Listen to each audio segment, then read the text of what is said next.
The entire WTA is talking about Alex Eala's recent contract signing. A multi-million-dollar contract that was unexpected. One 19-year-old Filipino sensation has changed the rules in a sport where endorsements determine legacies. Money is not the only issue here. It's about influence, power, and a daring move that has the potential to permanently alter women's tennis. Here's the twist though. This deal's brand isn't who you might assume it is. As well as the responses. The tennis world has been split in half by them. It was never intended for Alex Eala to be here. Not this quickly, not at this level. She was born and raised in Quezon City, Philippines, where tennis was not considered a minority sport. It was nearly undetectable. Eala did more than just play tennis though. She was in charge of it. By the age of 14, she was training alongside the top junior players in the world at the Rafa Nadal Academy in Spain. She had won the Australian Open Girls Singles title and the US Open Girls Doubles title by the age of 17. She was unavoidable, not just good. However, professional stardom isn't necessarily the result of junior achievement. The career of prodigies who failed to make the leap is strewn with the harsh, merciless WTA circuit. Eala was aware of this. She saw athletes battle ailments and self-doubt, burn out, and slip into oblivion. But she continued to ascend. In 2022, she made her WTA main draw debut at the Abto Akron Japan in Mexico. Although she lost, she gained knowledge. Each game was a resiliency master lesson.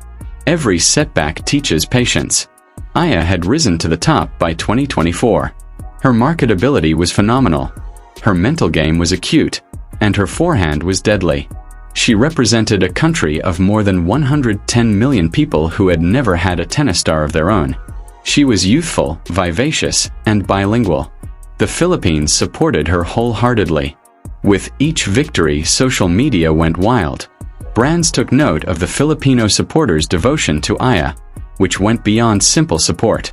Wilson, Rolex, Adidas, and Nike. They all went around in circles.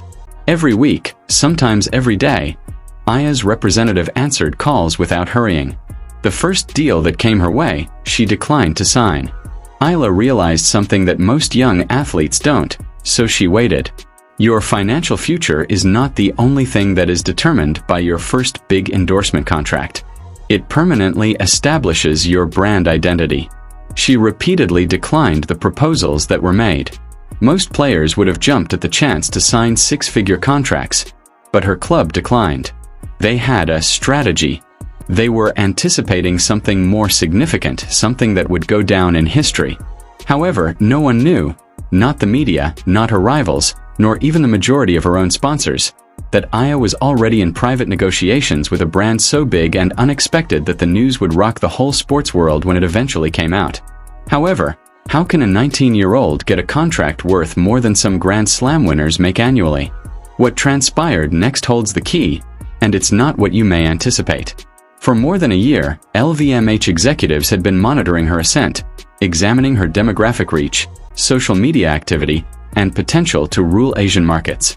They witnessed a unique sight. An athlete has the potential to become a global cultural figure and go beyond tennis. However, there was an issue.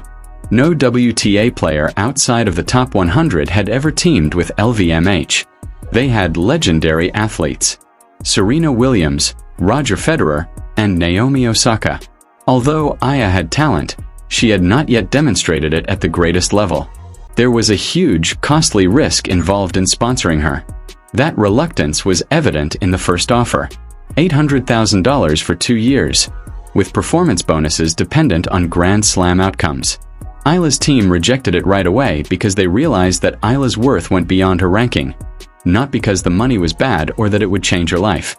It was about her narrative, her impact, and her capacity to reach millions of admirers throughout Southeast Asia, a market that luxury companies were eager to break into.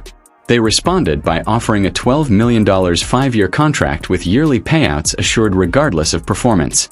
LVMH chuckled. They then engaged in negotiations. Lawyers traveled by plane between Paris, Manila, and New York for 3 months. Riddy's team prepared, ripped up, and requested creative authority over marketing, veto power over brand agreements, and a clause that would let her to keep her current sponsors for apparel and racket. LVMH resisted everything, but Aya refused to back down. She was bargaining like a seat at the age of 19. The discovery was made in June. LVMH consented to a $9.6 million, 4-year contract with an expansion option. Eala would serve as the face of Louis Vuitton's new athletic luxury line, which aims to combine performance sportswear with high fashion. She would join Zendaya and LeBron James in international marketing.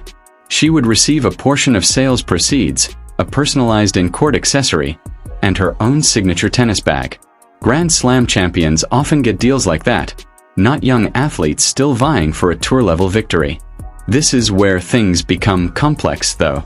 Aya was compelled by the agreement to keep the transaction under wraps until LVMH made its formal announcement in August. Complete silence. No indications, no leaks. Aya concurred. In front of executives and attorneys, she inked the deal in a private ceremony in Paris. After pouring champagne and taking pictures, everyone fell silent. Aya participated in competitions, conducted interviews, and shared content on social media for 2 months. Sitting on the biggest secret in women's tennis, that is. Her rivals were unaware. The press was clueless. It wasn't until someone leaked it that even some of her closest friends found out. One picture, one screen grab, and the whole tennis world was on the verge of blowing up. In July, a hazy image of a contract summary including Aya's name and the Louis Vuitton emblem was shared on X by a sports gossip account. Alex Eala is about to get paid, the caption said. A multi-million-dollar LV contract will shortly be released. This is where you first heard it. The post had been up for 3 hours in just 1 hour. Prominent tennis reporters were rushing to verify the report. It had spread to every corner by midnight. Unfortunately, the crew went into a panic. LVMH became alarmed. The leak compelled them to make the official announcement even though it wasn't scheduled to happen for another 2 weeks. Louis Vuitton issued a statement the following morning. We are thrilled to share the news of our collaboration with one of the world's most promising young athletes, Alex Eala. On and off the court, we will work together to redefine what it means to be a champion. Insiders verified the figure, but it was not made public. $9.6 million spread throughout 4 years. For comparison, that is more than the prize money earned by the majority of the top 50 WTA players each year. For someone who was ranked 147th in the world, it was an incredible once-in-a-lifetime offer. Fans rejoiced when the internet lost its M. Filipino pride erupted on social media. After gaining 200,000 followers on Instagram in a single day, Aya faced harsh criticism right away. She was accused by tennis purists of putting money before talent. She hadn't merited such a large deal, according to critics. Speaking anonymously, other athletes referred to it as unfair and a smack in the face to athletes who have truly achieved success. Endorsements should reflect achievement, not Instagram followers, tweeted a former top 10 player. This creates a risky precedent. Another wrote, before landing my first big deal, I won 3 WTA titles. She's a complete failure. Make sense of it. A well-known sports agent, however, gave the most scathing critique, telling a reporter, Alex A is being set up to fail. LVMH is placing a wager on potential rather than outcome. Her career will suffer as a result of this arrangement if she doesn't start winning soon. The strain simply became intolerable. Eala didn't say anything for 3 days. No social media posts, no interviews, just silence. She then shared a single picture on Instagram on August 2nd. She is gripping a tennis racket while looking straight into the camera while wearing a special Louis Vuitton tracksuit. They said I wasn't ready, the caption said. See how I disprove them. The post had 1.2 million views. It was a divided set of comments. Half claimed she would regret it, and half applauded her. But there was no denying one thing. In women's tennis and the WTA, Alex Eala has recently emerged as the most talked about player. All they could do was answer. However, the tour's next statement would alter everything and have Eala make an agonizing decision. Individual player endorsements are typically not discussed by the WTA. They have no interest in it. Athletes are able to sign any contracts they like because they are independent contractors. The LVMH connection, however, was unique. It was more than just a recommendation. The excursion was unable to overlook the cultural event. WTA CEO Steve Simon issued a well-crafted statement on August 5th. "We honor each player's accomplishments on and off the court. We are honored to have Alex Eala acknowledged by one of the most prominent companies in the world, as she embodies the future of women's tennis. Nevertheless, we urge all athletes to keep in mind that performance, not collaboration, is the final criterion for success in our sport." Although it appeared encouraging at first glance, the message was obvious when you looked past the obvious. It was time for Eala to start winning. It was impossible to overlook the subtext. In order to safeguard its reputation in the event that Eala's career fell short of the deal, the WTA was quietly removing itself from the excitement. However, the true drama took place in the background. During a secret Players' Council meeting, a number of highly ranked players voiced their worries, according to sources close to the tour. The problem was that they thought Eala's contract would skew the endorsement market by forcing companies to value social media influence over tennis accomplishments. If a player ranked outside the top 100 can get a deal like this, what does that say about the value of actually winning tournaments? Reportedly asked one council member. The argument became heated. Eala was defended by some players who claimed that marketability was equally as valid as trophies. Others felt deceived, saying that after years of hard work on tour, they had been eclipsed by an unproven performer. Although there was no conclusion at the end of the conference, the tension was evident. The interview then took place. At a news conference in Toronto, Anae Duber, who is always diplomatic, was questioned about the agreement. "Good for Alex," she remarked with a smile. "She will require the best trainers and instructors. Therefore, I hope she makes use of the funds to hire them." The tour is brutal. Although it sounded encouraging, the implication was pointed. Eala was about to experience pressure and scrutiny that may ruin her. Jessica Pagula was more accurate. She responded, "I think players should get paid what they're worth," when asked if endorsements should take rankings into account. However, value is arbitrary, isn't it? Because of their origins and the people they represent, certain persons are more valuable than others. That's just the way things are. Although it doesn't feel fair all the time, that's the nature of our work. However, a seasoned performer who had been touring for more than 10 years had the most scathing comment. "Eala just painted a target on her back," she stated in an off-the-record interview with a journalist. "Opponents now want to smash her in every match. It's not because they despise her. Rather, it's a statement to beat the girl with the $10 million agreement. She needs to be prepared." She was, too. Cleveland was the location of Eala's subsequent competition. She faced a qualifier who was rated 220th in the world in the first round. It was a rough match. Eala was defeated in 62 straight sets. Someone said, "Do you feel pressure from the LVMH deal?"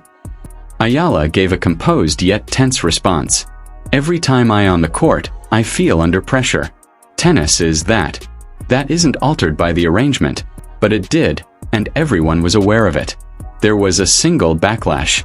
However, what followed would determine if Eala was a true champion or only a brand. There was more to the Eala LVMH transaction than just sports. It turned into a flashpoint for culture. She was hailed as a national hero in the Philippines. Her voyage was covered by news outlets. She was hailed by politicians as a representation of Filipino excellence. In Manila, the Louis Vuitton emblem was shown next to her face on billboards. She was no longer merely a tennis player. She was a force for change. However, there was a price for that visibility. Eala was accused of selling out very immediately. Opponents claimed that by collaborating with a luxury European firm, she was rejecting her heritage and seeking Western approval rather than elevating Filipino brands. The local businesses that had helped her in her early career felt insignificant. "We believed in Alex when no one else did," stated the CEO of a Filipino sportswear company in an interview. She now appears in court wearing Louis Vuitton. It hurts. When Eala made an appearance in her debut LVMH advertisement, the reaction grew more intense. The advertisement was taken aback. Videos of her early years in Manila are intercut with cinematic pictures of her practicing in Paris while sporting special LV sportswear. "Champions are made everywhere" is the tagline. Here, legends are created. It was very beautiful. It was controversial and aspirational. The campaign was condemned by Filipino activists for omitting Ayala's working-class heritage. They noted that the relationship felt tone-deaf because Louis Vuitton bags are more expensive than the average monthly salary in the Philippines. Click the subscribe button and enable notifications if you want to follow this narrative as it develops, because the next chapter will be even more expansive. Please leave a remark below. Is Alex Eala under too much pressure? Or do you think she deserves this deal? Let's